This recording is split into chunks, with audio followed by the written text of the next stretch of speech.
My wife and I are blessed. We have 7 children, and we love them all. They're all our favorites. Each child we have is our favorites. And Beth was extremely special. She was kind, generous. She had like a really sweet and caring personality. She had this beautiful smile, like an inviting. She could make friends with basically any stranger on the street and get a smile or a laugh out of them. Beth was having a hard time sleeping for maybe 4, 5, or 6 weeks. And so we said, Beth, you should go to the doctor and get something to help you sleep. He said, okay, well, I'll try to give you something to lessen your anxiety and it should help you sleep. Within 5 minutes, a 5-minute visit, he prescribed her Paxil. When I first saw Beth right after she went on the Paxil, she was different. Like I felt like she was drugged. And by the 2nd or 3rd day, she's like, I don't know, I just don't feel right. You know, I feel strange in my skin. But after about 3 or 4 days, I remember that Beth was, at times, very different, like sullen, keeping to herself. My mom and her were having dinner, and she said she didn't have any real emotion. Like, she kind of felt emotionally numb. She was like a different person.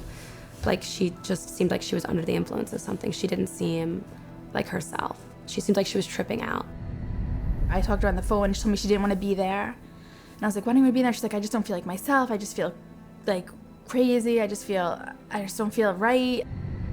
I truly believe that she was hallucinating maybe and going in and out of this psychotic state at this point.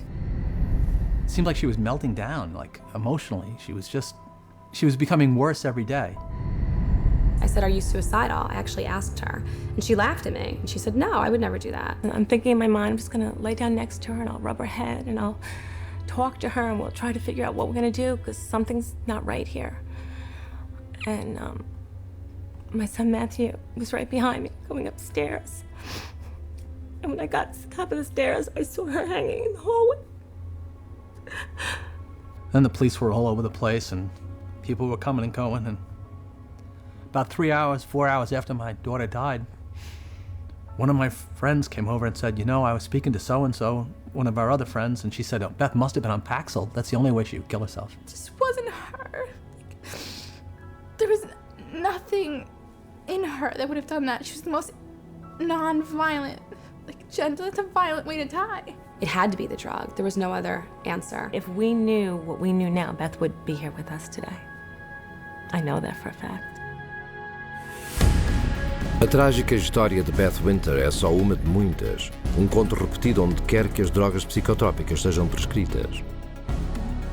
Mas os psiquiatras insistem que você acredite que as suas drogas são seguras e eficazes, porque eles são os peritos da saúde mental e você não é. Mas caso após caso prova que o confiar neles pode ter consequências desastrosas. Psychiatry is pseudoscience. It's false science. It cannot withstand rigorous review if people would just look at the evidence. If they help anyone, it's not worth the risk to the people that are harmed by them. They are betraying every customer they have. They don't know what they're doing, and we need to educate the public to use their feet and walk away.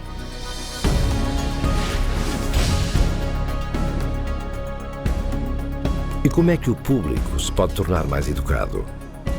Ao exercer um direito médico central, pouco conhecido para o paciente, mas muito familiar para os psiquiatras. We want to be able to present the patient with alternatives.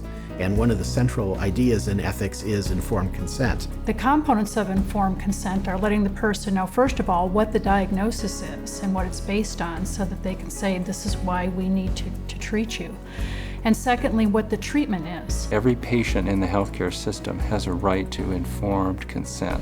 That is, they have a right to be told the risks and benefits of the treatment, the risks and benefits of alternative treatments, and the risks and benefits of no treatment at all. Patients should be totally informed, fully informed about every medication that the psychiatrist offers to them to take or says they should take. E estudos confirmam que o público está a ter pouquíssima informação completa e correta sobre as drogas psiquiátricas. Então, De que é que consistiria o consentimento informado, completo e correto das drogas psiquiátricas? Estes médicos e peritos têm uma larga experiência no assunto. O seu primeiro ponto. As desordens psiquiátricas não são, na verdade, doenças que requerem tratamento médico.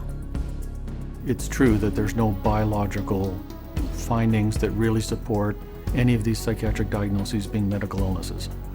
And the burden of proof really is the other way around. It's not that you have to prove that there is no biological science. The burden is on psychiatry to prove that there is. There's no blood test. There's no lab test. There's no x-ray. These are just clusters of behavior that a group of psychiatrists have voted that it's a disease. Can you imagine doctors having to have powwows to decide if a heart attack is a real disease or not? No, they don't have to decide that. They don't have to have a vote on that. They should be asking the doc, geez doc, where's the chemical test for that? Where is the objective test for this? And I guarantee you that they'll be told, we don't have a chemical test for that. There is no such thing as a chemical imbalance. And any psychiatrist that you talk to, if you ask him this question, they'll all admit it in private, but they won't admit it in public. It's a scandal. So this is all subjective. Nothing objective about psychiatry. 2. Não há quaisquer provas científicas que as drogas psicotrópicas resolvem quaisquer problemas mentais. Since there is no measurement for these psychiatric diagnoses, because they're really just subjective, for the same reason there really can't be a measurement for the effects of the drug. In terms of medication, the evidence that's claimed is the medications are highly effective and not very toxic. But actually, in fact, the data in psychiatry are very clear that that's not true. What is true is that the medications are barely, if at all, more effective than placebo. You're selling drugs to people under false premises, under a disease that's been invented. So how do you measure efficacy among a disease that doesn't even exist? 3.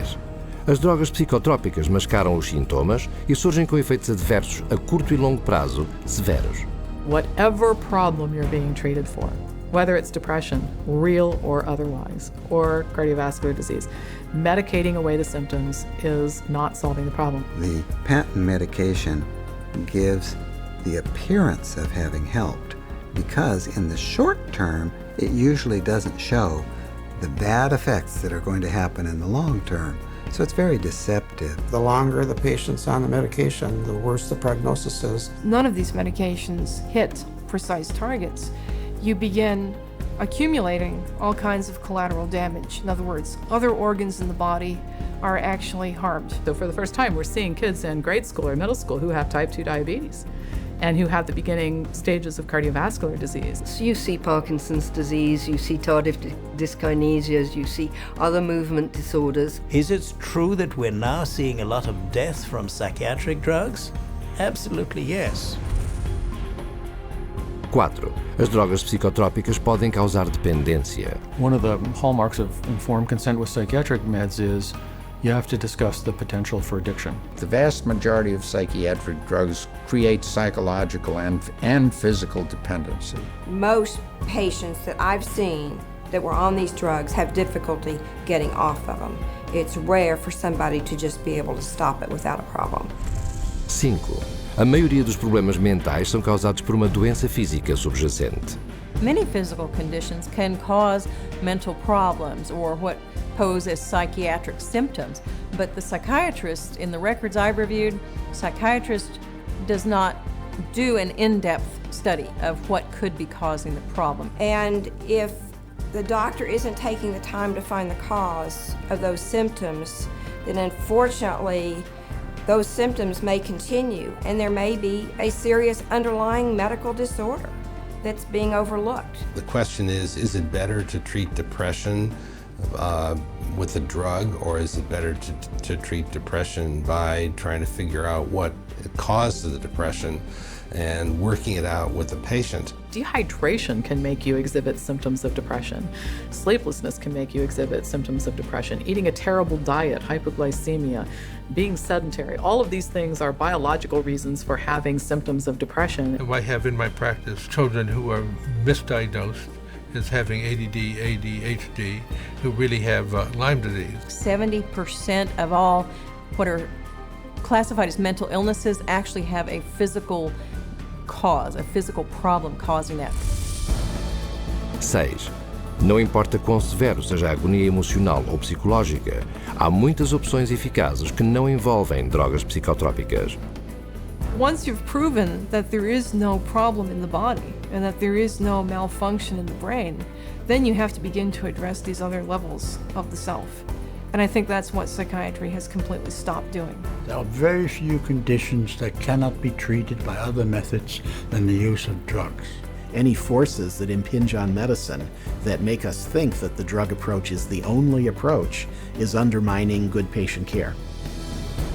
E porque a maioria das opções sem drogas raramente são mencionadas aos pacientes, o verdadeiro consentimento informado quase nunca é dado. When you get into informed consent, it's almost a responsibility of the patient to make an inquiry about the hazards of the drug and not rely on what the psychiatrist or physician tells them. We can't go in and abdicate our responsibility as consumers simply because somebody has an MD after their name or someone is a psychiatrist and we think they know more than we do. The best way to protect yourself is to educate yourself, is to ask questions not only of your doctor, but to do your own research. Don't be ignorant, be informed.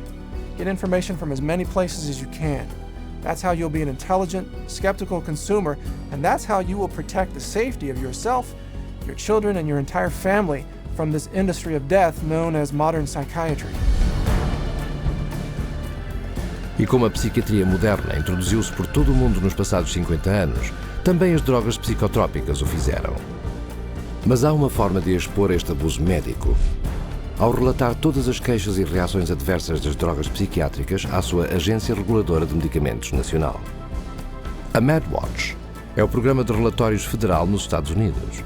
MedWatch is a voluntary reporting system, a passive reporting system where doctors, patients, healthcare providers, pharmacists, anybody really can make a report saying that they think that what they experienced or what their patient experienced was an adverse drug effect. And this is what we call post-marketing surveillance. And this begins to get a look at what the side effects of long-term or chronic use of these drugs really is. The FDA admits that probably only 1% of all the adverse drug effects are actually reported by patients or physicians. É só através do relatar todas as reações adversas da droga que uma verdadeira escala de horrores das drogas psicotrópicas virá ao de cima. Você tem os factos. Partilhe este vídeo com o seu médico e não permita que você, os seus amigos ou entes queridos se tornem parte da próxima estatística no grande negócio das drogas psicotrópicas. Para descobrir mais sobre a psiquiatria e as drogas psicotrópicas ou para relatar um caso de abuso psiquiátrico, contacte a Comissão dos Cidadãos para os Direitos Humanos.